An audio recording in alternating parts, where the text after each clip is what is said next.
Hi, I'm Cameron. And I'm Hayden. And I'm Miranda. And this is Until the End of Crime. Until the End of Crime. Did that work? Yeah, that was beautiful. Good work.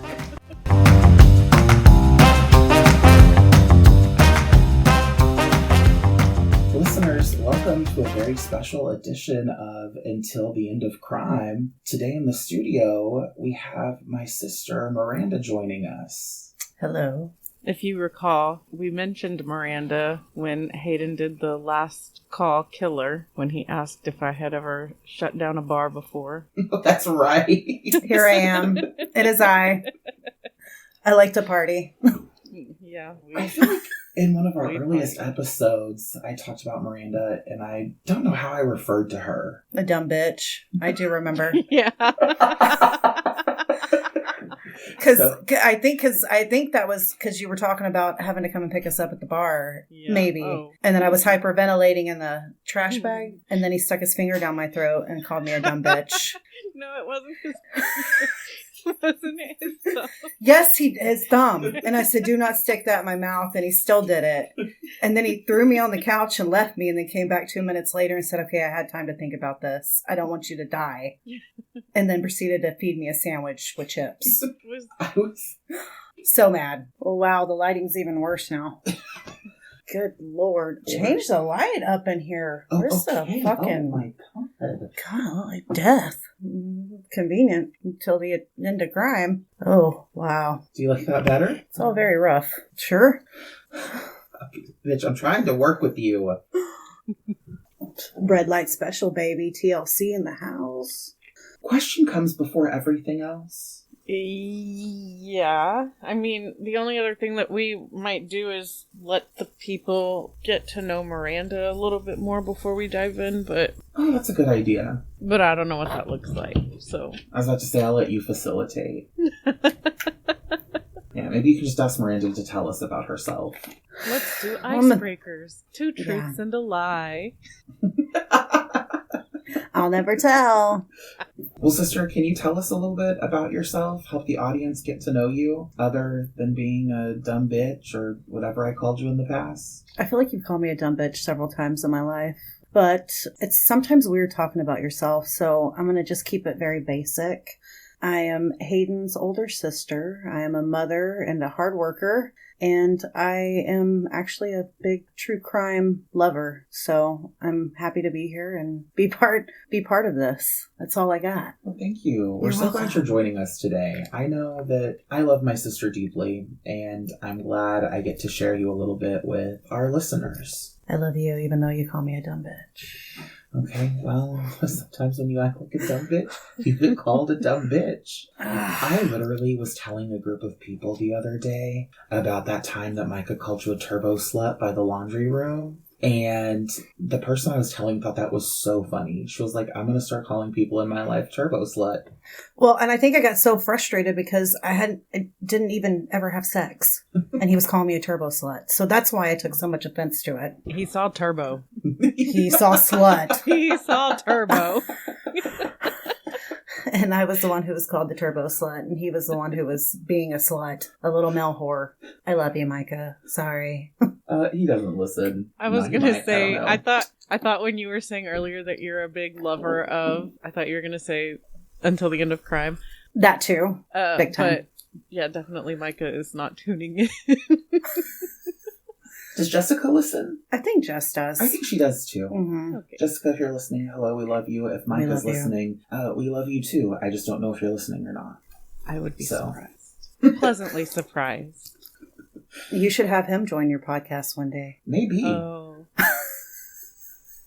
To be fair, I also did tell the same person about how you pushed Micah, or that you broke a window and you blamed it on Micah. I did, because he had you in a headlock and was probably going to strangle you. No, that was a different time. I wasn't even at home when you punched out the window. I don't remember. He locked me out of the house for some reason. You were inside, and I went to his window and broke out the window and punched it. And then I remember Micah's got these really big blue eyes, and his eyes got the size of his face, the whole face.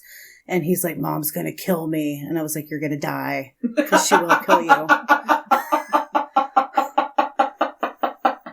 So then when I finally got inside, he was like, don't tell Mom I did it. And I was like, I'm definitely telling Mom.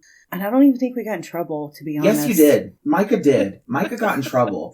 Micah got in trouble. I remember that. Micah got his ass busted. Well, he should have not locked me out of the house. And there you go. There you go, America.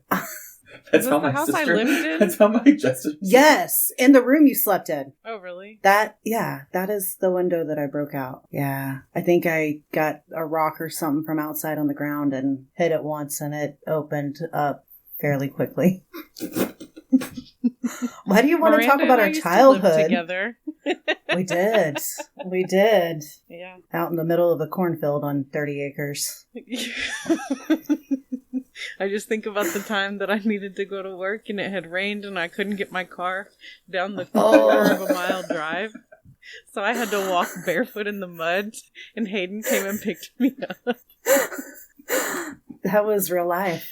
That did happen. That was dude, Mom got really mad the other day because I called her after she got her new Lincoln. And I said, do you remember when Miranda broke the window on your old Lincoln? And she was like, why are you breaking so many windows? I fucking do. Dude, Mom got pissed off at me a lot in my childhood. Yeah, she did. I love you, Mom. I doubt you're listening, but we love you.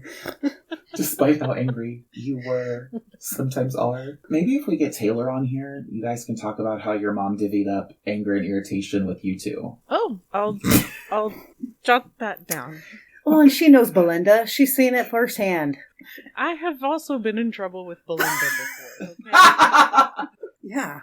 Dude, it's literally so easy to get in trouble with Belinda. It is. God. I mean, she did kind of adopt me a bit, so I was there for a while, and yeah, she did talk to you like you were one of us. Yep. Yeah. Well, there was a lot of nights spent on that back porch at their house too. Yeah. Remember when I drank her wine? Remember Squidward? Of course I remember Squidward. I think that was the solidifying moment in Hayden and my friendship. I just met him and he said Squidward and I about died. And it never left. People came out to the porch to be like, what? What is happening out here? We couldn't explain it.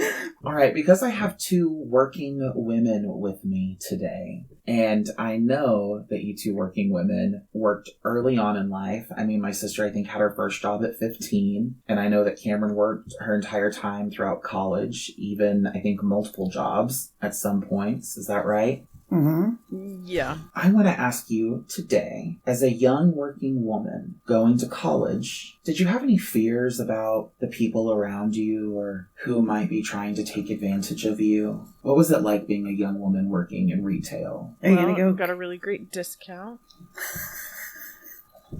40% off. Was I concerned about the people around me? Certainly not as much as I probably should have been. Because when you're young, your brain, you think you're invincible. Also, you don't necessarily know about how wild people can be. Yeah, and I think that comes with age, too. Yeah, I kind of feel the same, but I being in a small town where I grew up and working at a local store, I don't think things scared me.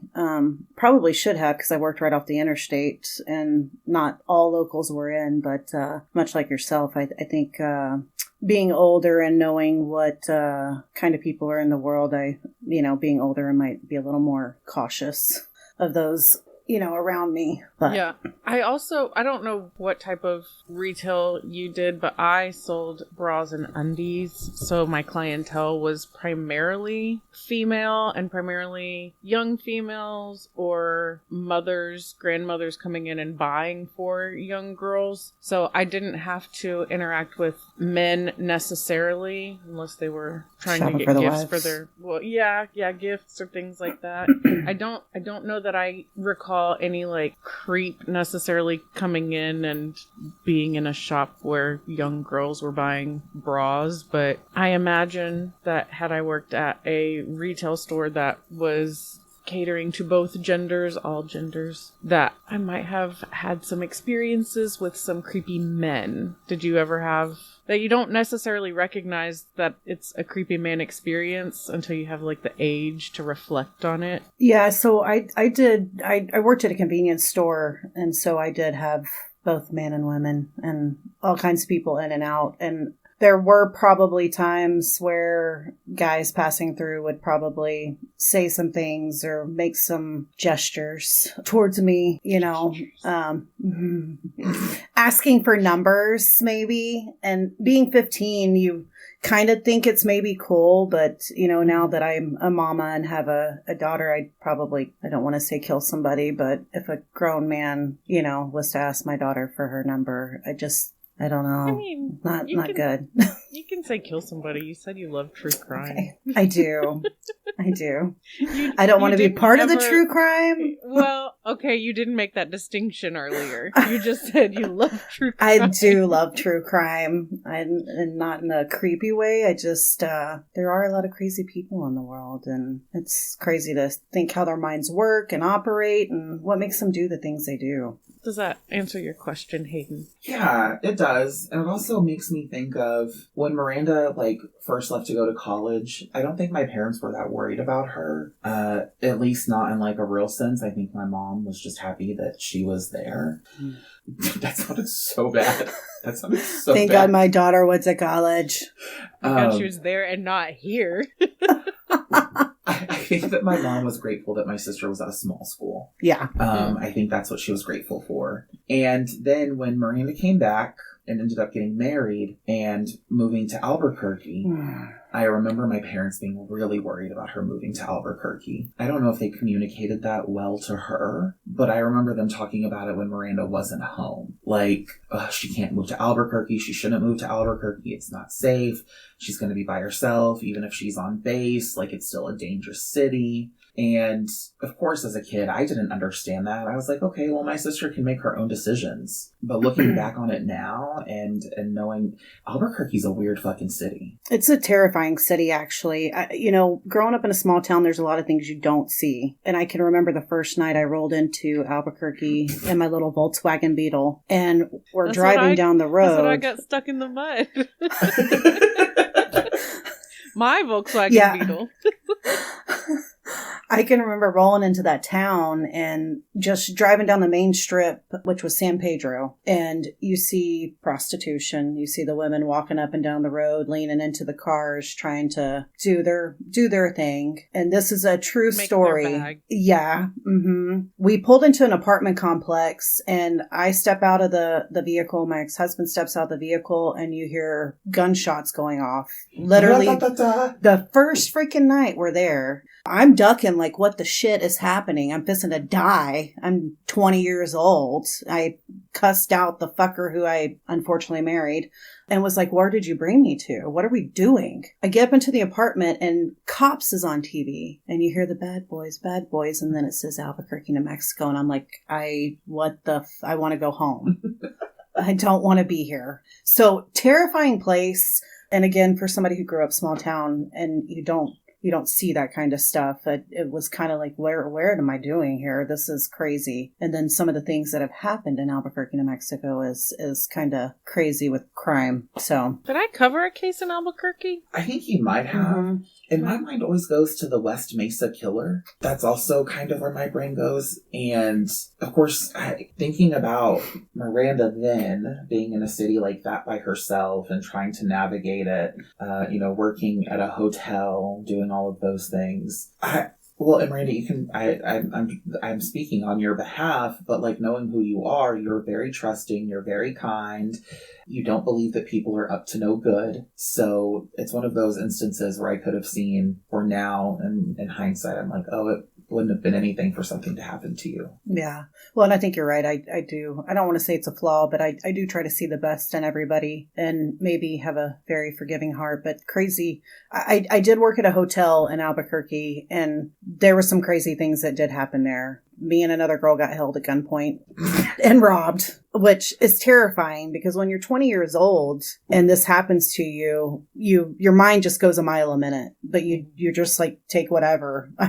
I don't want any part of this, but take anything but my life. Yeah, just don't shoot me. I don't want to die. That's fine, but me. This bitch? I can't. Take her. Yeah. No, I would never. I wouldn't want that to happen either, but I just am like... I don't know if they say you or her, not me. Hayden's like anybody but me. Not me. Yeah, do not fucking kill not this bitch. Let's bargain. I'm gonna call someone with more money to come hang out, and you can ambush them. You're gonna get way better returns. I have a really rich friend. I'm gonna call my mom real quick. Just hold on. Oh, Lord. And that bitch will just talk him to death. They hand her the gun. Please kill me. Okay.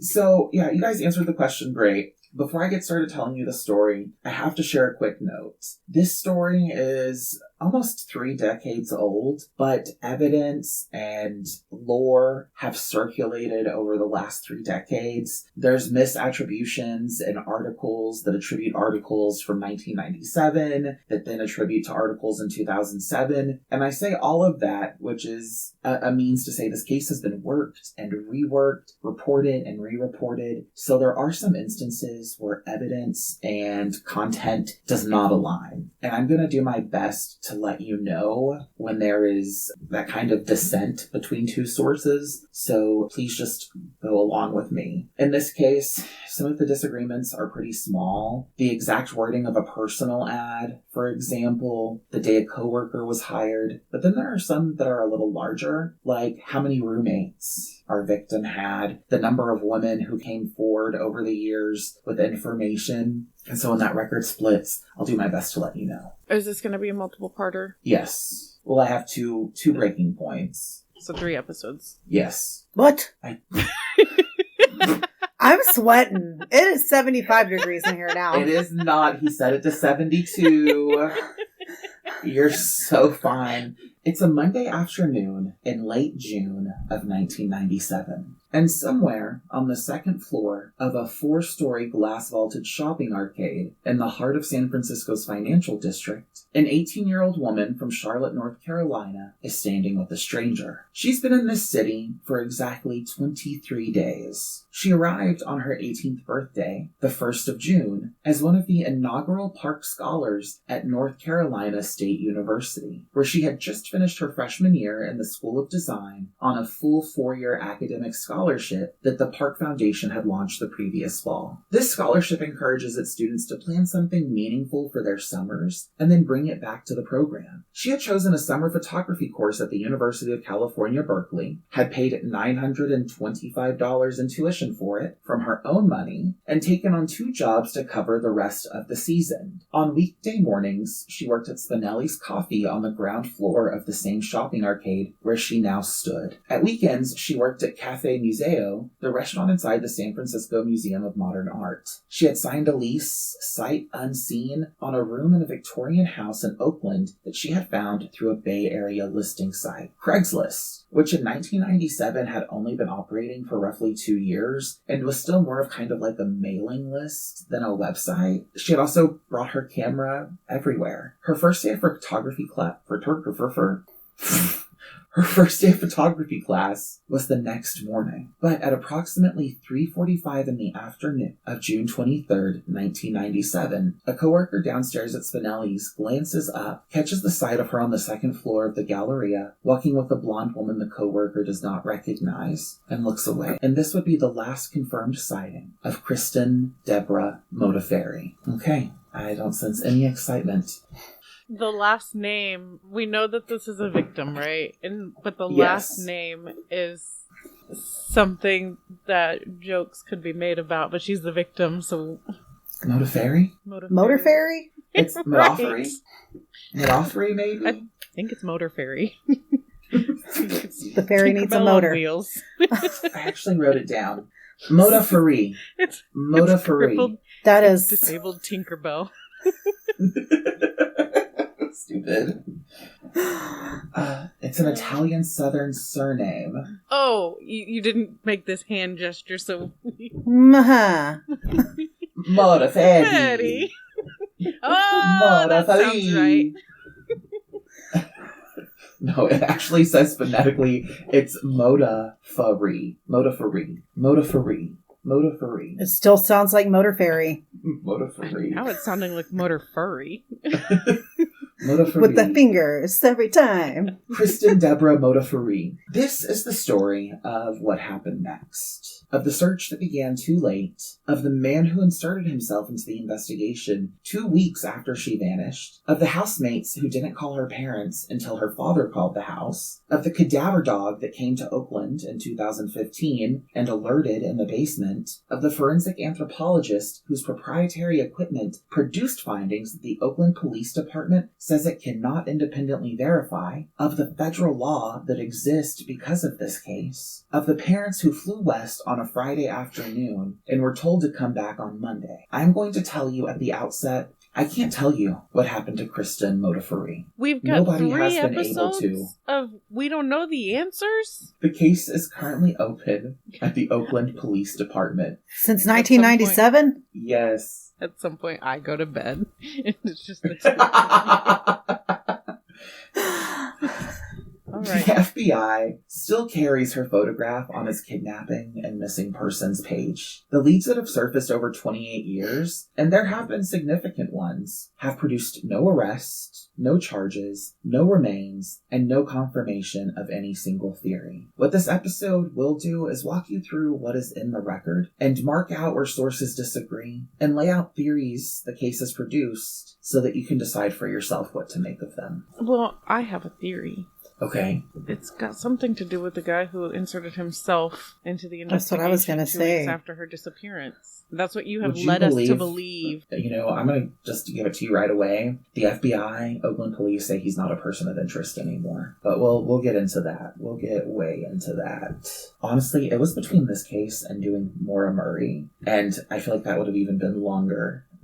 I know. Hey, if you showed up and you were like, I'm going to tell you about the disappearance of Maura Murray, I would be like, no, the fuck you are.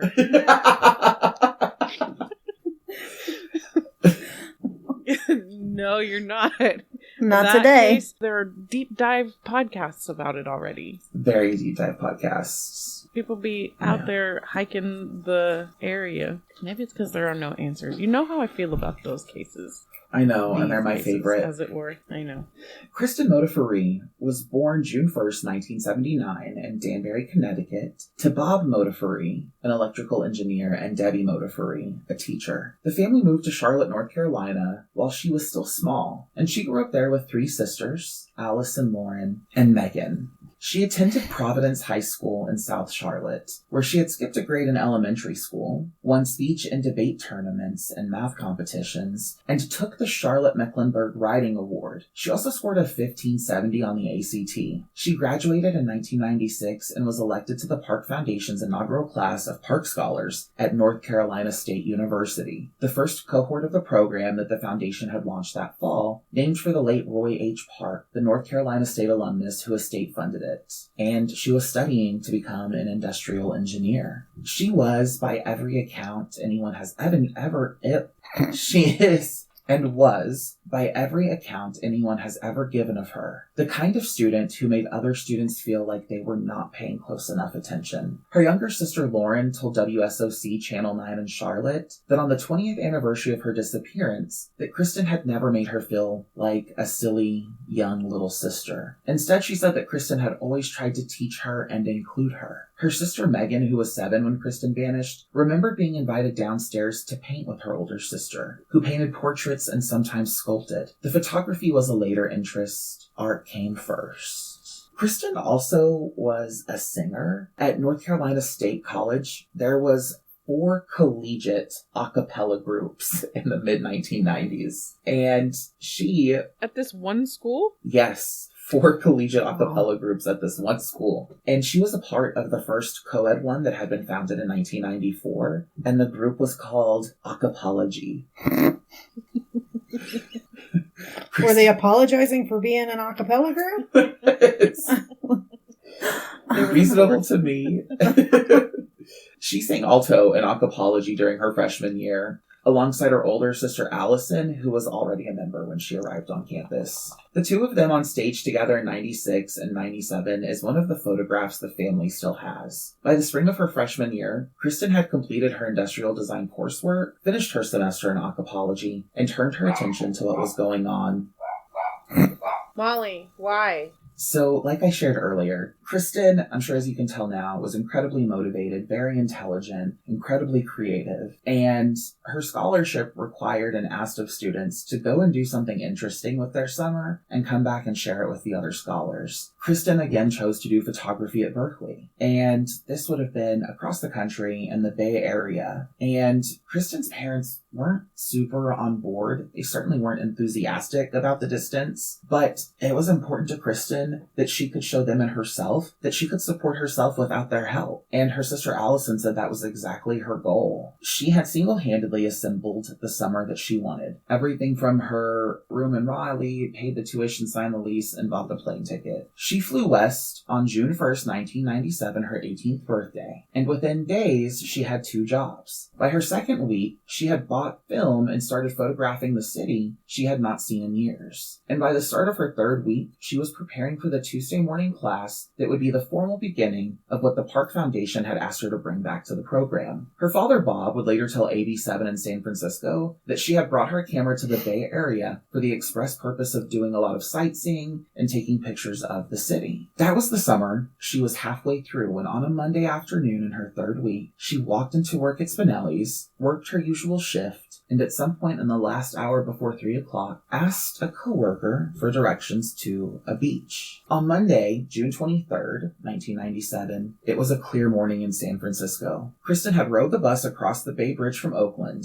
She did not have a car. She used public transit for everything, and clocked in for the opening shift at Spinelli's Coffee at 7 a.m. Spinelli's was on the ground floor of the Crocker Galleria, which again is that glass-vaulted building that I shared with you at the start. It was meant to be modeled around the Galleria Vittorio Emanuele that's in Milan, and it housed things like boutiques, professional offices, a food court, and Spinelli's, the coffee shop she worked at, was really the anchor of the building. She worked her shifts. By the account co-workers gave to Pat Mahaney, who would eventually become the Oakland Police Missing Persons investigator, who would start her case that following Monday, there was nothing unusual about the shift itself. She made coffee, she wrote customers, and at some point in the last hour before the 3 o'clock end of her shift, she asked one of her co-workers for directions to Land's End Beach. The co-worker, by what was reported to investigators, also gave her information about Baker Beach, which is the next major beach south along the Pacific shoreline. There was a party that afternoon. In another podcast, they discuss investigator interviews identifying this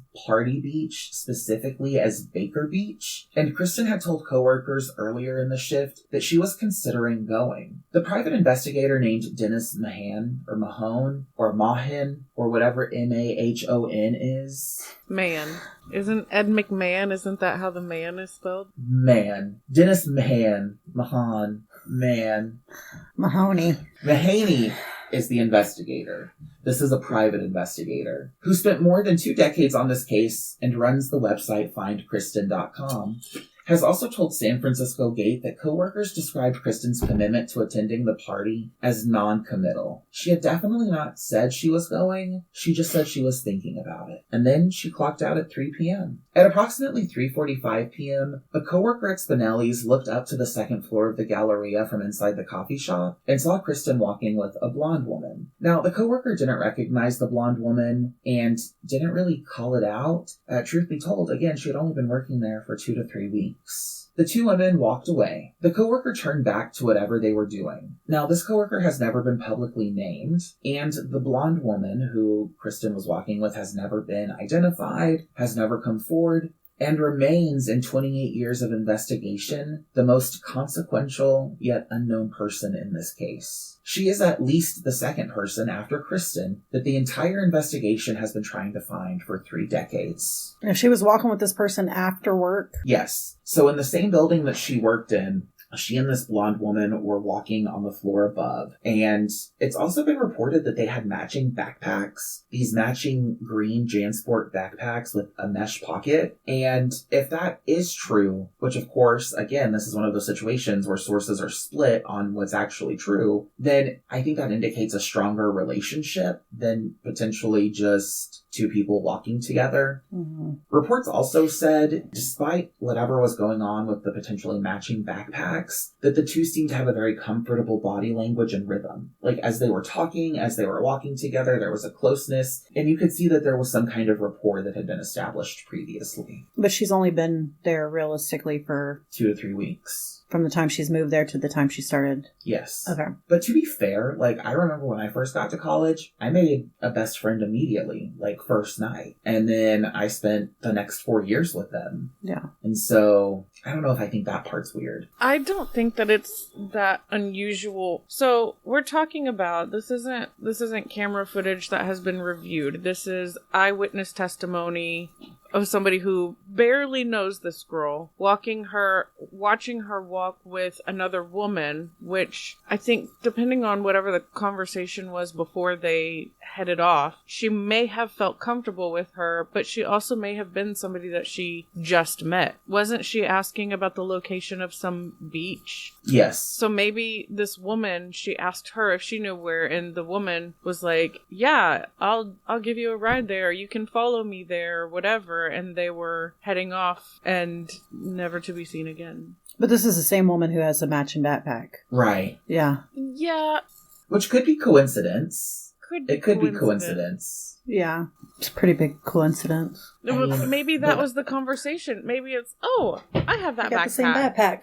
Mm-hmm. Also, I think about how ubiquitous JanSport was in the 90s. Like, everyone had JanSports. Everyone. Yeah. And I don't know how many color options they had back then. I don't know if there's, now you can buy like 60 different styles on their website. I mean, the mesh pocket is the thing about it that stands out the most to me. I had a mesh JanSport backpack. You think it's the green?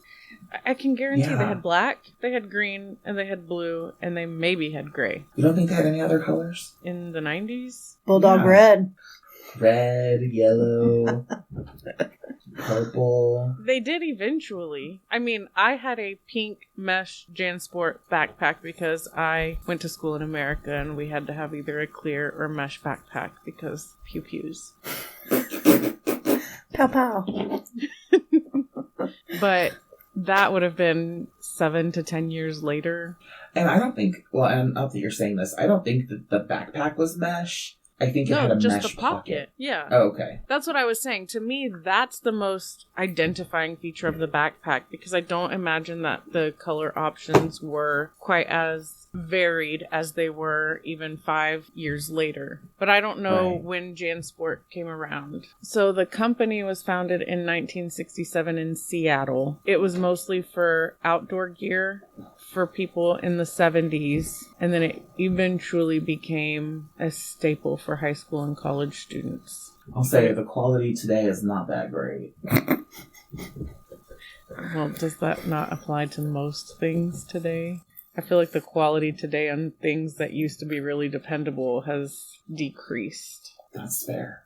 Okay. Yeah. Well, so backpack or not, right? Important or not. What is important that we do have video evidence of is that at some point shortly following this sighting, a security camera at a Wells Fargo bank captured Kristen withdrawing cash from an ATM. The exact location of the Wells Fargo within the Galleria, the exact time, and the exact amount has never been publicly released. The footage itself has never been publicly released. What is known is that this is the last visual record of Kristen. A security still of a young woman at an ATM, head slightly bent, withdrawing money on the afternoon that she vanished. It is the last photo evidence record of any kind of Kristen's whereabouts. Her bank accounts went silent from that withdrawal forward. Her social security number has never registered any additional activity. Her credit profile set dormant. Tim Hames, the private investigator hired by the family, would later tell reporters that he had looked at her bank records and her social security number and had found nothing to indicate that she was either alive or dead. The Wells Fargo ATM is, in a real evidentiary sense, the last moment that Kristen existed. Police bloodhounds working a few days later, using articles of Kristen's clothing collected from her bedroom, traced her scent from a bus stop just outside the Galleria onto the San Francisco Muni 38 Geary bus.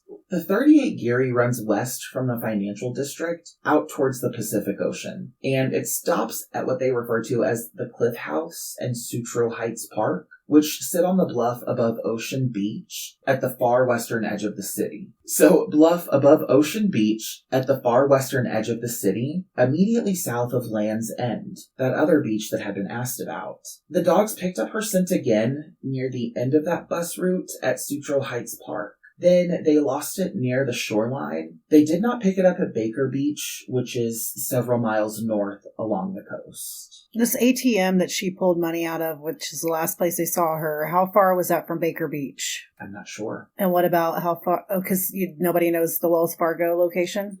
So we know it's in the vicinity of the Galleria, that building that she worked at, but they've never released the exact location. I'm annoyed that they haven't released the amount, because I feel like we would be able to tell a lot from that, but then also probably not, because they would maybe have more answers if that were the case. But, you know, if it was like $40, that's, depending on how much she had in her bank account, that's probably not that big of a deal. But if it was like she took everything out of the bank account, Out of her, then that is different to me. You know, how much did it cost in the Oakland, San Francisco area to live in 1997? Right, and how much would this 18-year-old girl have? Actually have, yeah. Right, and does she truly understand the value of $1 at this point, or is money, like... What? So to answer your question, Miranda, I don't know about the distance. It's weird that they won't release any of this. Like, what is, you know... You would think after nearly 30 years, there would be some kind of impetus to maybe share some of it, but...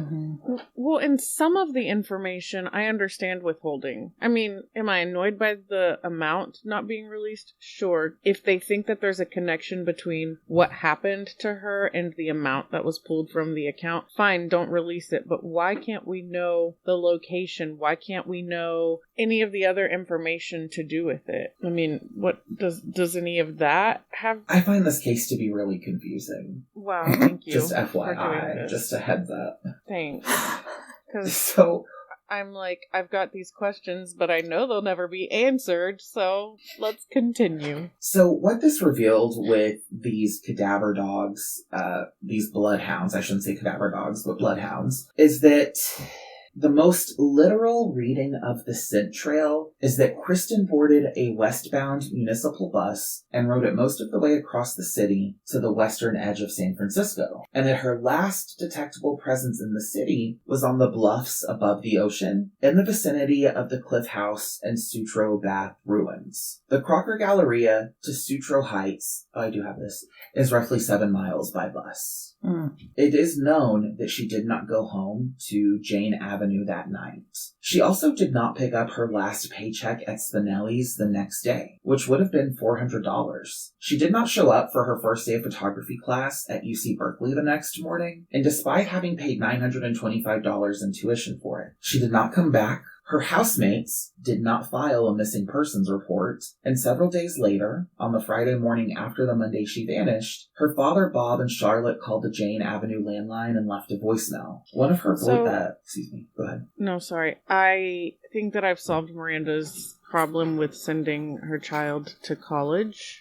I think you just have to send her in the 90s. Because that $900 tuition sounded really That sounds really good. I bet that sounds really nice for both of y'all, too, who have paid some dues towards college.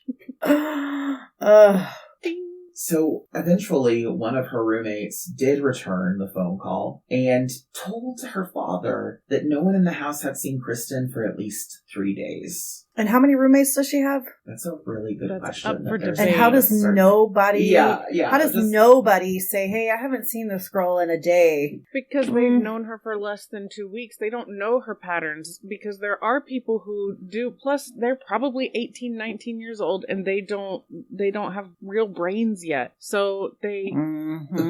That's a fact. It is an underdeveloped brain. There are some people who they do go off for 3 days and you won't see them, and they wouldn't know her well enough to know if that was who she was or not. Was this a situation where they met their roommates through classified ads, or they were just kind of thrown in together and they didn't know one another, wouldn't have been friends outside of there? So it does feel crazy, but it also contextually, they barely knew this girl, even if they did live with her for 2 or 3 weeks. And nobody knows how many people and how old these people are. They know it was 4 or 5, but they don't know if it was 4 or 5. The age range? No. And this is a place she found on Craigslist. I think they were all collegiately aged. We'll never let my daughter do that dumb shit. And yeah, she did find it through Craigslist. Mm-hmm. Craigslist? You're not going to let her find things on No. Craigslist? I mean, she might try to find God help me.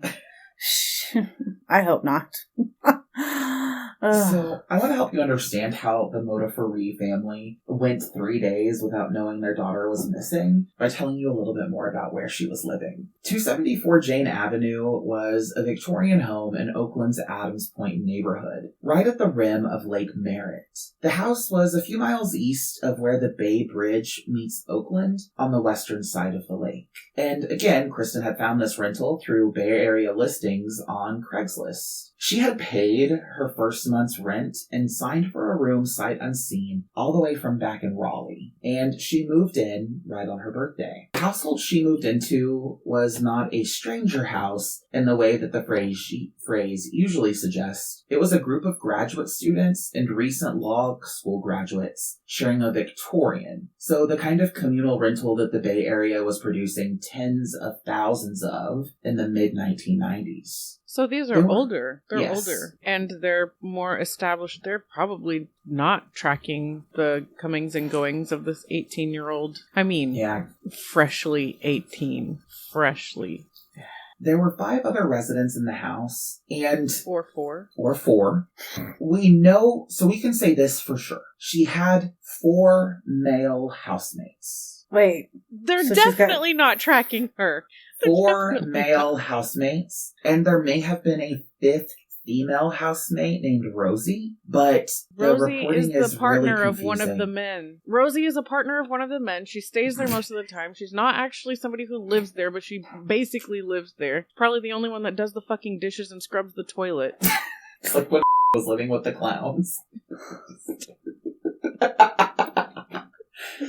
He's a balloon artist, okay? Excuse me.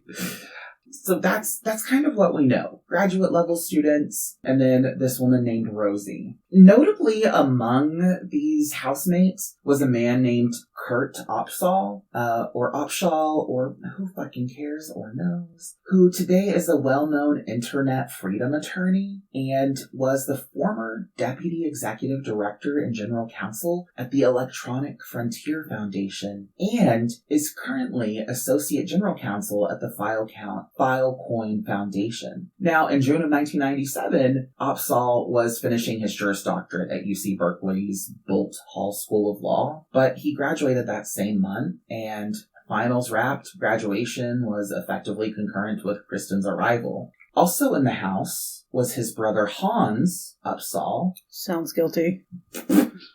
Hans is a menacing name. But I do not think Hans had anything to do with this. I don't think any of the roommates did. Mm. Who had previously been president of... None of them know that she was coming or going for fucking 3 days. Why would they know that? Because they live in a house with her. Okay, but it's a big Victorian home. I don't give a shit. They might not have ever had to have crossed paths. They might have been operating on a totally different time schedule. They're just glad that her hair's not clogging up the shower anymore.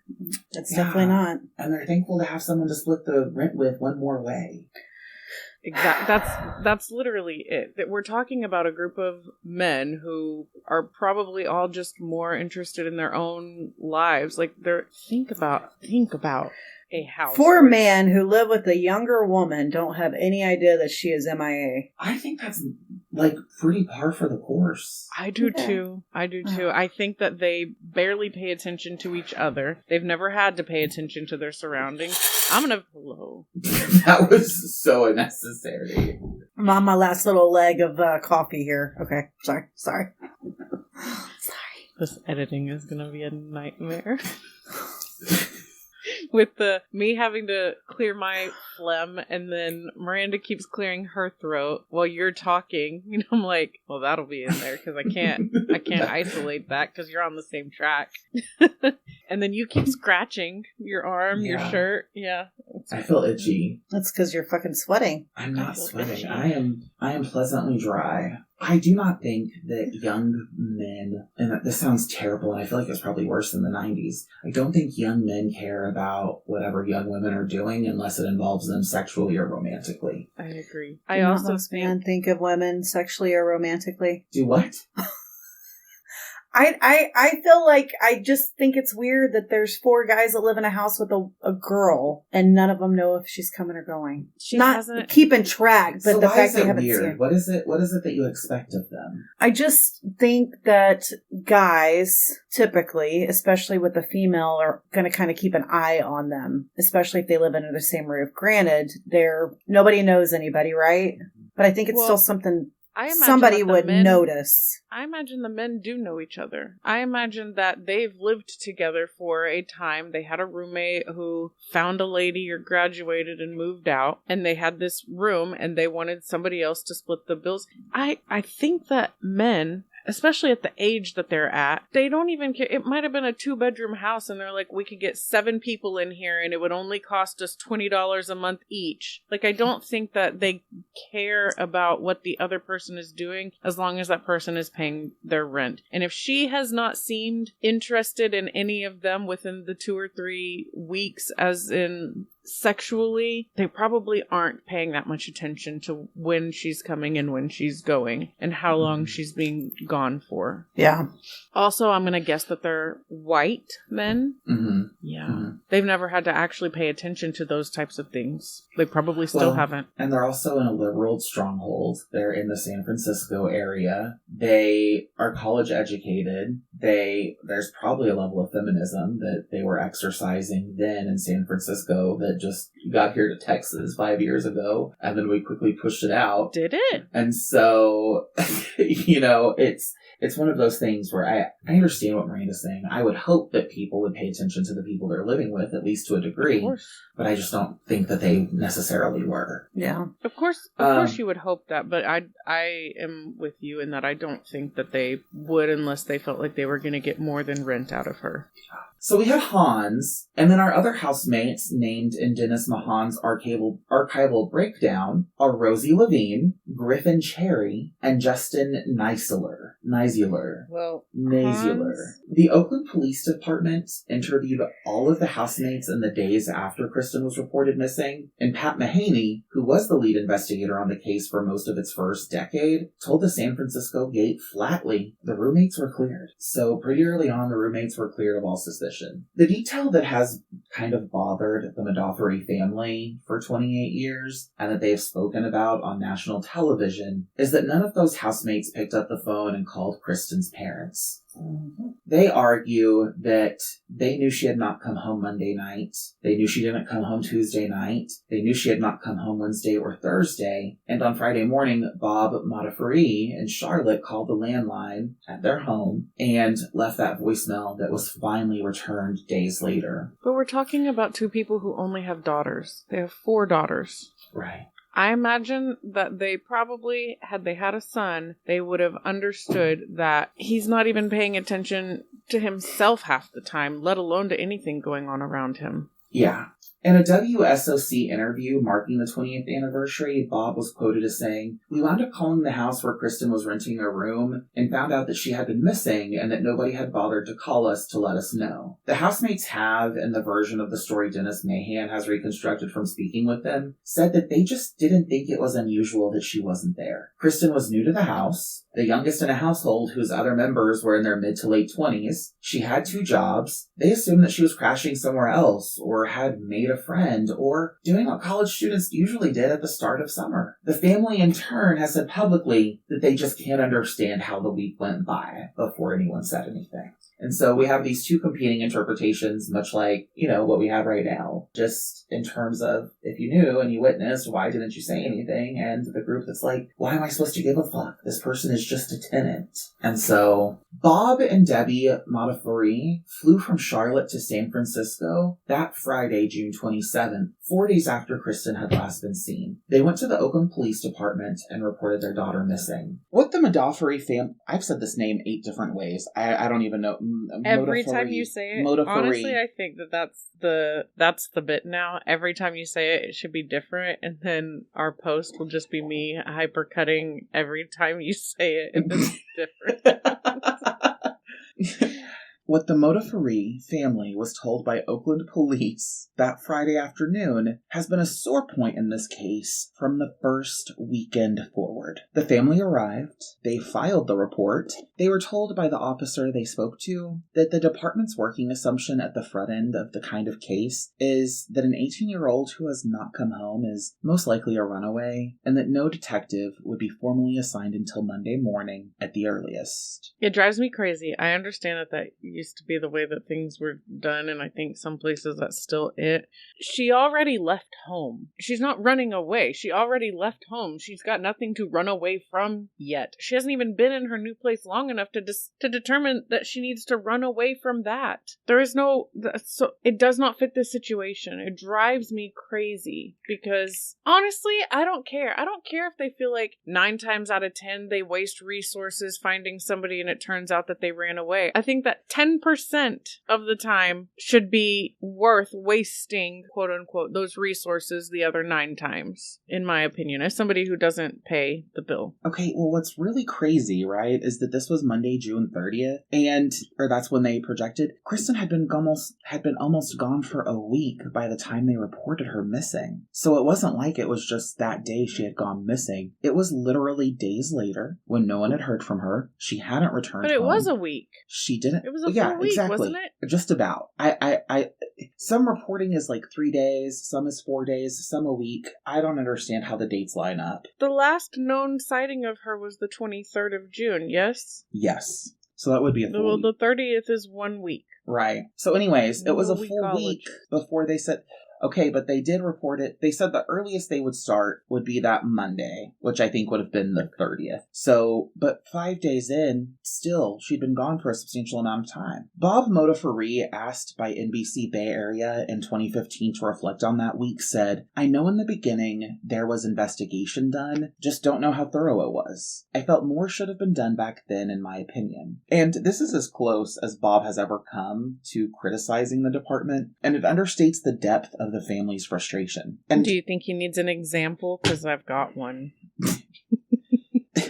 The slow start here is not abstract. It has practical consequences that we can list. The bloodhounds did not work the trail until days after Kristen had been last seen, which means the scent at the bus stop and along Geary had time to age. The Wells Fargo ATM footage was not pulled and reviewed at the speed that would have been in a higher priority case. The footage exists, it was reviewed, and was never publicly released, but the speed of that initial pull is part of what investigators in the years since have suggested allowed these leads to go cold. Co-workers at Spinelli's were not canvassed in the first 48 hours. The unidentified blonde at the Galleria, who in any modern protocol would have been the subject of a same-day appeal to the public for information, was not subject to same-day appeal to the public for identification. So, in those early weeks, the family ended up hiring their own private investigator. They engaged with a retired FBI agent named Graham. These names are going to end me.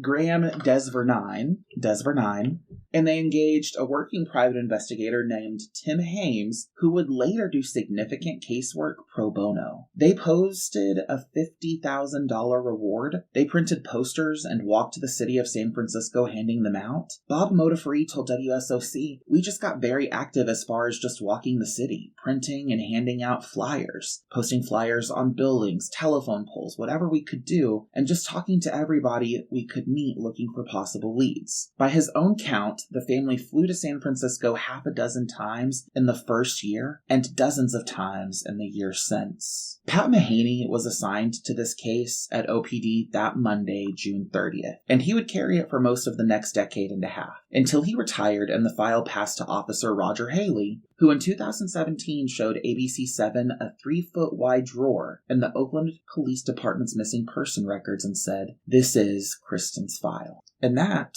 is the end of part 1 of Kristen's story. Fair enough. So you have the background. Part 1, you know what happened to Kristen. You know how slow to start the investigation was. You have a better understanding of the woman herself. I'm not convinced the investigation has started. I'm not convinced. Now I've got questions about, I want to put up like red string thing on my wall. I don't even know what you call that. But the girl who was seen with her, was she also a victim of whatever happened here? Or was she somebody who did something to Kristen? So this investigation has kind of a failure to start, which we kind of just talked about. And if you think that the red tape, if you think that the red thread is already convoluted between all of these roommates who weren't paying attention or simply didn't think it was important, and you compare that with the woman that she was seen with matching backpacks with some seeming rapport, who was not searched for at the beginning, matched with the fact that... Where's that passion tango mango? I think it's caught in my throat. Yeah, that shit was thick. Too bad you don't have Hayden's thumb. That's if I need to induce vomiting. Well, you might need to. Get it out. I just remember you shouting at him about not putting that thumb. Yeah, all I could think of is not that thumb. No, don't do it. He's like, I'm going to stick a thumb in your mouth. And he did. It happened. But I think I almost died sucking on the black trash bag that was in the back. My face was in there, and he's like, "Stop doing that!" And I'm like, "You two were both in the back seat with the windows down." I was so irritated. Oh God, the number of times I've been drunk in a back seat in Three Rivers the way you two after kept Chris and saying Kristen's the wedding. word. What were we saying? It was the same word over and over, and I just wanted it to fucking end. Our designated driver. Hey, you know what I thought about the other day when I was thinking about doing this podcast is, remember when me, you, and Marilyn went to Austin? And we stayed at that hotel? I've thought about it 3 times since we started recording. But I think it's funny because of Maria. I don't know if that's really her name. It was never her name. But I don't remember. Was I helping you stretch or something? I think you were helping Marilyn stretch. I was helping somebody stretch, and that bitch opened up the fucking door to bring us fluff our pillows. I don't know. And she screamed, we screamed, and I was like, "Maria!" And she ran, dude. She thought I was murdering Marilyn, I guess. And the walls were painted red. Like, I was pretty sure somebody died to cover the blood, yeah. To cover the blood, yeah. That's our true crime. That was it. Had no idea. Definitely crimes went down at the Red Roof Inn. The Red Roof Inn. There was You guys were at a Red Roof Inn? No, we were at a Red Roof Inn. I did not want to get out of the car. I was afraid to stay in there. And then we walked in and that one wall was red. I was like, oh God, definitely somebody has died. Somebody has died here. It has happened. And then something happened with Marilyn, and I had her leg up on her chest in some kind of awesome position, and we were trying to stretch that shit, and Maria was there. Maria was so sick of you. That poor woman. Maria ran real fast. She left her cart and everything. She even take her cart. She's like, I'm out of this bitch. Maria did not deserve all that. Oh, Maria got a good show. She didn't even know it. Jesus. Oh, Maria. Poor Maria. Thank you for listening. Until the next crime, which will be the same crime, and we also don't know if it is a crime because it's unsolved. Toodaloo. If you enjoyed listening and want to hear more, please subscribe, give us a 5-star rating, and leave a review. The link to join our supportive bestie tier on Patreon for only $2 a month is listed in the show notes. Also, make sure you're following us at End of Crime Pod on Instagram. Our email address is endofcrimepod@gmail.com, so feel free to reach out with questions or episode suggestions.